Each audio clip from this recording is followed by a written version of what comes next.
Halo, jumpa lagi dengan saya Kiki di channel saya Excel Amatiran. Untuk kali ini saya kembali akan memberikan tips cara membuat cash flow dari mutasi rekening bank ya.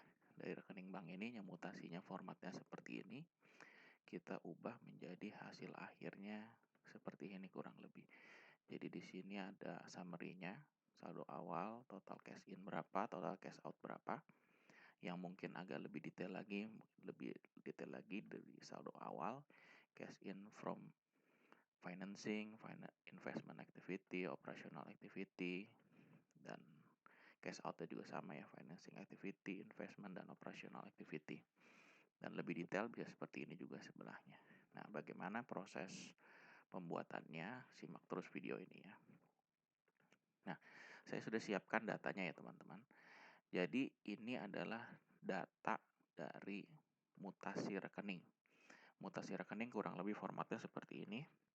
Ada saldo awal, ada debit, kredit, ada saldo akhir di sini. Kumulasi dari mutasinya.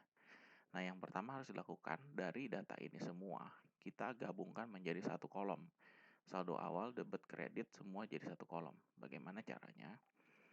Caranya mudah, kita copy aja dari ke satu sheet sendiri ya. Seperti ini. Nah, kenapa kita copy? Supaya data originalnya masih tetap ada. Kalau misalnya kita salah, kita tinggal balik lagi. Nah, caranya begini. Kita kumpulkan di dalam satu tempat aja nih, debit kreditnya. Nah, bagaimana cara memindahkan kredit ke sini, ke bagian debit ini, jadi satu kolom. Ini kan dia lengkap-lengkap. Cara cepatnya seperti apa? Pertama, kita berikan nomor di sebelah kiri ini. Kita berikan nomor sampai bagian yang paling akhir ya. Ini nomornya, setelah itu kan ini masih rumus ya, kita hilangkan. Ctrl C, klik kanan, paste spesial, pilih value. Nah, berikutnya adalah kita nggak butuh lagi kolom saldo ini ya. Tapi kita perlu tetap capture berapa saldo akhirnya. Kita taruh aja di sini. Ctrl C, paste spesial value. Oke. Ini kita delete aja, Ctrl minus. Kolomnya hilang. Nah, berikutnya kita pindahkan dari kredit masuk ke kolom debit ini ya. Jadi satu. Caranya kita blok dari kolom B sampai kolom G sampai bawah. Kita pilih data short. Short di kolom G.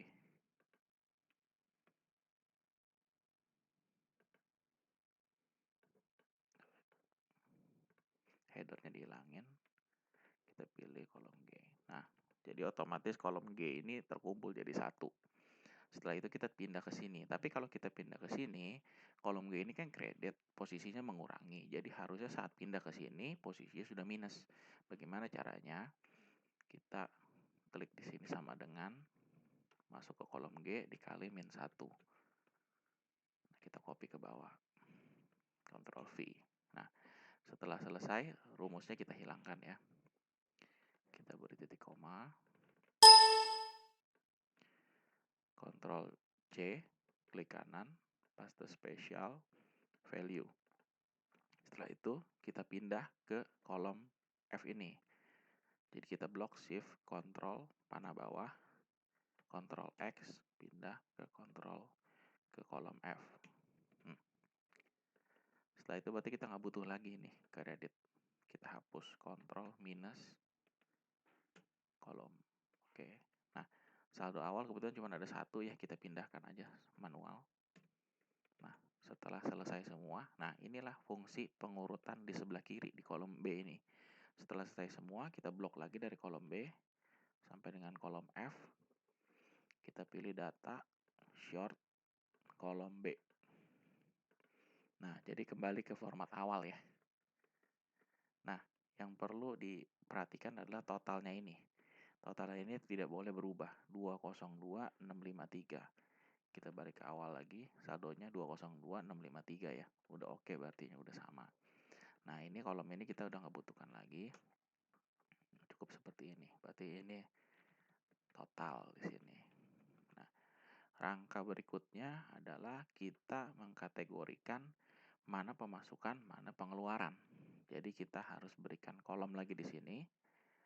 Insert, klik kanan, insert, pilih entire column.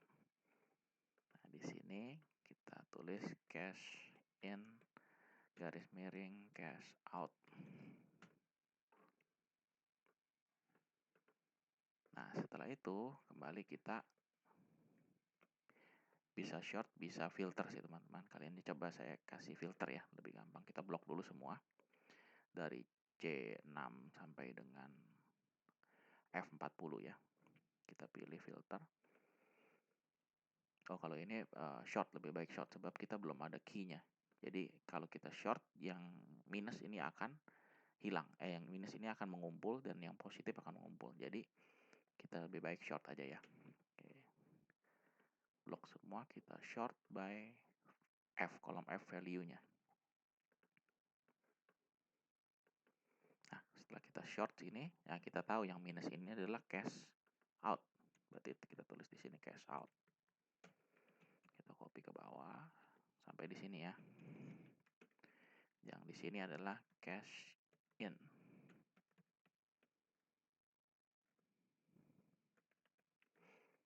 Tapi perhatian ya, ini sebenarnya bukan cash in, ini saldo awal ya. Jadi kita berikan dia kategori sendiri, saldo awal.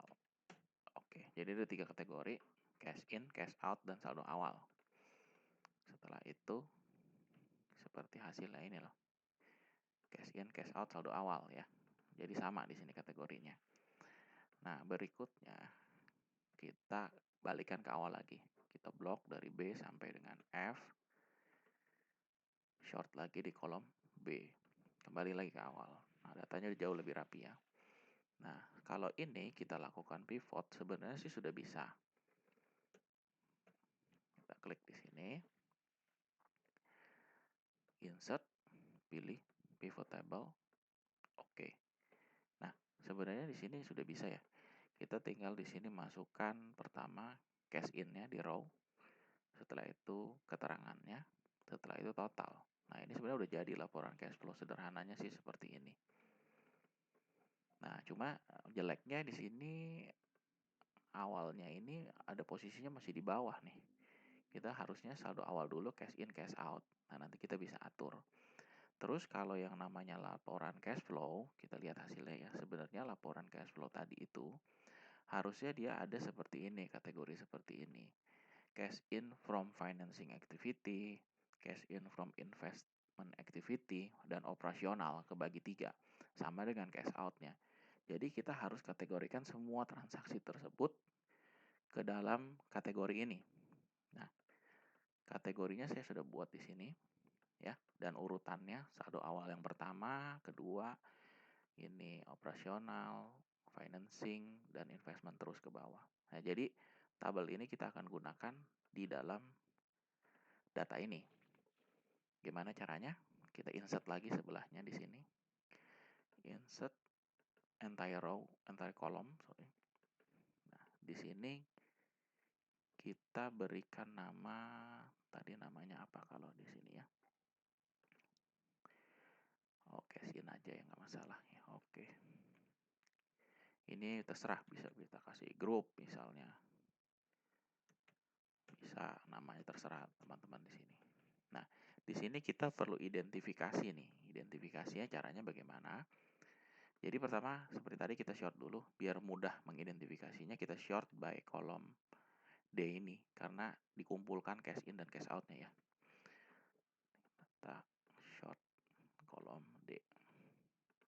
Nah, setelah begini baru kita berikan data validasi untuk konsistensi penulisannya. Jadi di sini, di kolom ini kita klik data validation. Ininya kita ganti dengan list. Setelah itu source-nya kita klik di sini. Kita pilih ke kategori. Nah, kita ambil di sini ya. Enter. Nah, otomatis di sini akan muncul kategori yang tadi itu. Nah, di sini kita bisa copy ke bawah.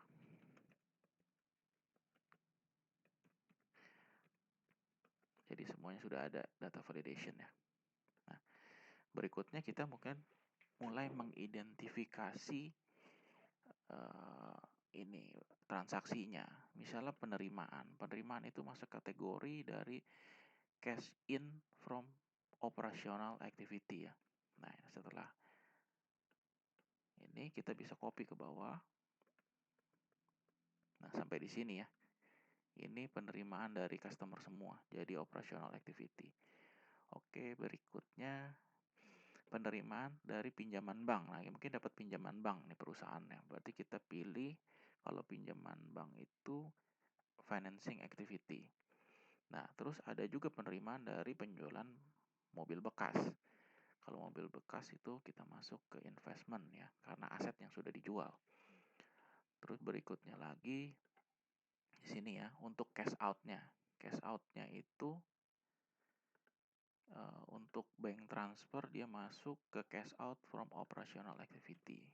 Kita copy semua sampai ini kan BBM, beban ATK semuanya operational activity nih ya. Sampai dengan di sini nih. Beban donasi operational activity. Nah, yang di beban bunga ini financing kegiatan keuangan. Beli mobil berarti investment. Nah, ini saldo awal. Nah, saldo awal kita masukkan saldo awal juga ya.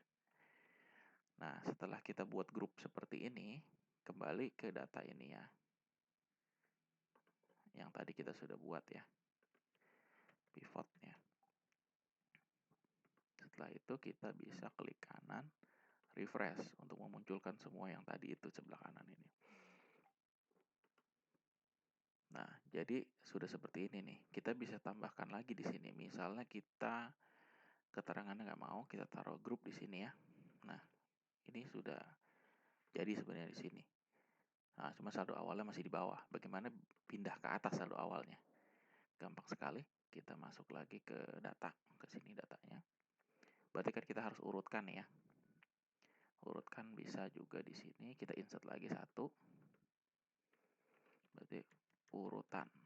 Nah, kita bisa pilih di sini filter tadi ya, filter. Untuk saldo awal kita taruh nomor 1 biar dia paling atas posisinya. Nah, ini formatnya kita ganti dulu ya, jangan date.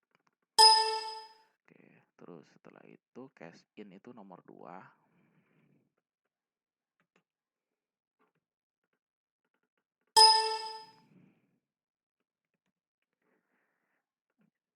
Dimatikan saja ininya. Setelah itu cash out itu nomor 3 ya.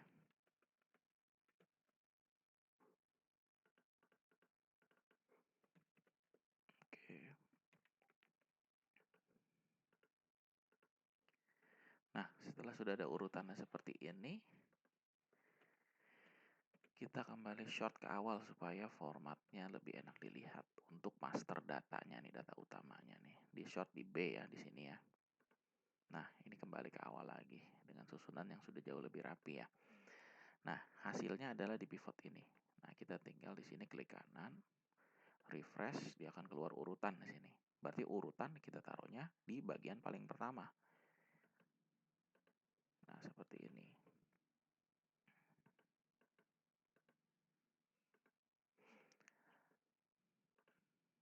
Jadi ini kan kalau misalnya format pivot table yang bukan klasik dia akan seperti ini ya. Dia akan ke bawah seperti ini. Kita bisa sejajarkan ke kanan. Caranya klik kanan, pivot table, kita pilih display yang klasiknya dicentang. Nah, dia akan menjadi seperti ini. Lebih enak dilihat. Kalau kita nggak mau lihat yang urutan nomornya, kita tinggal hide aja, Ctrl 0. Seperti ini. Nah, jadi di sini kita bacanya lebih mudah ya.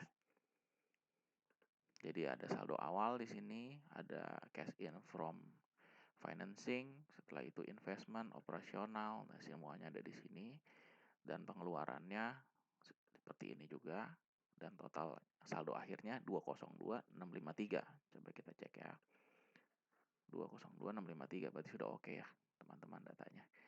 Ya, jadi inilah contohnya. Bisa juga kita buat kategori yang mungkin lebih detail di sini. Kita bisa juga pivotkan sekali lagi ya. Kita pivot lagi. Insert pivot table. Oke. Nah, setelah itu kita mau mungkin yang lebih sederhana, kita mau lihat transaksinya. Berarti keterangan harus diisi, cash in, setelah itu total di sini. Nah, ini lebih jelas kalau di sini. Lebih jelas dalam arti kalau yang tadi kan kita saya berikan contoh. Ini ya. Dia di grouping berdasarkan ini langsung cash in from financing, investment, dan lain-lain. Nah, kalau ini langsung detail ke transaksi masing-masing. Seperti ini. Nah, seperti biasa tadi kalau misalnya kita mau rubah format ini, tidak ke bawah ya, tapi nyamping cash in-nya. Kita tinggal klik kanan di sini, pivot table field. Kita pilih display, displaynya kita centang classic pivot table. Nah, jadi akan seperti ini. Dan untuk merubah di sini, kita bisa supaya ada titiknya ya. Sum-nya ini kita ganti number formatnya. Jadi currency.